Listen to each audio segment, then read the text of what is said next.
ঠিক আছে, কত ভিড় আছে দেখে নাও, যেগুলো ঘোরার সময় বড় বসগুলো ঢুকতে পারবে কিনা, এখানে ঢুকে আসতে পারবে কিনা দেখে নিন। ঠিক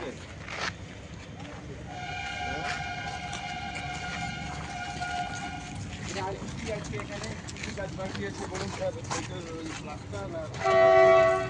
প্লাস্টার কাটার আর কালার, ঠিক আছে। আর এর উপরে शेड আছে না, शेड দেওয়া নেই, মানে লোক কোথায় দাঁড়াবে তাহলে? सर दोनों में कम से कम शेड होने चाहिए। साइड है सर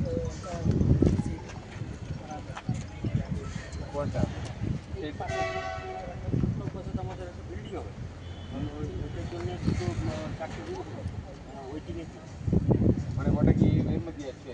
না না, এই রুমটা আমাদের একটু আলাদা আলাদা ওয়েটিং এর মধ্যে আর কি কি কম্পোনেন্ট আছে? আমাদের এখানে কমিটি হল আছে না, হ্যাঁ, अप्रोच रोड है और सर ये का टाइल का टाइल और इसका बिल्डिंग নিচে টাইলস দেবেন, নিচে টাইলস দিকে আর উপরে বিল্ডিং করবেন। উপরে প্যাসেঞ্জারের সেটটা থাকলে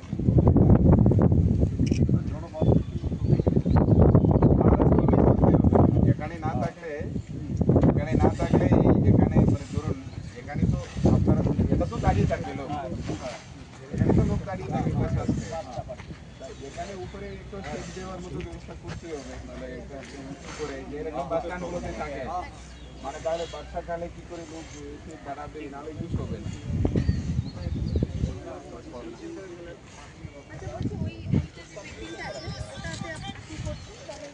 ওদেরকে ম্যাডাম টোটাল ফিনিশিং আছে আর প্লাম্বিং আছে, এটা কি মারবে? চালগুলো